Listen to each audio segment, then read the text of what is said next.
had a discussion on this, and a resolution was passed unanimously by the conference. Resolution of heartfelt gratitude to His Holiness the Great 14th Dalai Lama.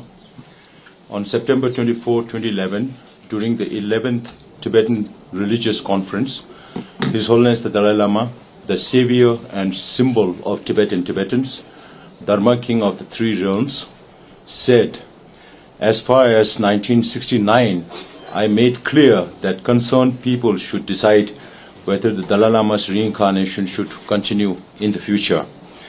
His Holiness further expressed, "When I reach the age of Kendrian Trup, I will consult the high lamas of the Tibetan Buddhist traditions, the Tibetan public and other concerned people who follow Tibetan Buddhism, and re-evaluate whether the Dalai Lama's reincarnation should continue or not. On that basis, we will take a decision." Consequently, various sections of people, including the participants of the 14th Tibetan Religious Conference, Special General Tibetan Conference, Tibetans both in and outside Tibet, Buddhist brothers and sisters from Himalayan region, Mongolia, China, and believers across the globe appealed, and earnest requests with single-minded devotion was appealed to His Holiness the Dalai Lama to continue the institution of the Dalai Lama for the benefit of all sentient beings in general and Buddhists in particular. In response to this overwhelming supplication, His Holiness has shown infinite compassion and finally agreed to accept our appeal on this special occasion of his 90th birthday.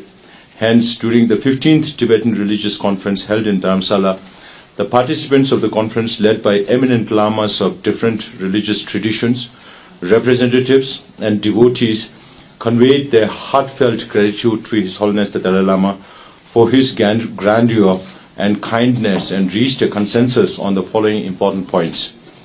1. The participants of the 15th Tibetan Religious Conference, led by esteemed religious heads and realized masters of different religious traditions, made the unanimous resolution to support His Holiness the Dalai Lama's precious words on this significant subject, and this statement shall be made public far and wide. Number 2, the core process of recognizing the reincarnation of His Holiness the Dalai Lama is as per the unique Tibetan Buddhist tradition. Hence, we not only strongly condemn the People's Republic of China's usage of reincarnation subject for their political gain, and we shall never accept it.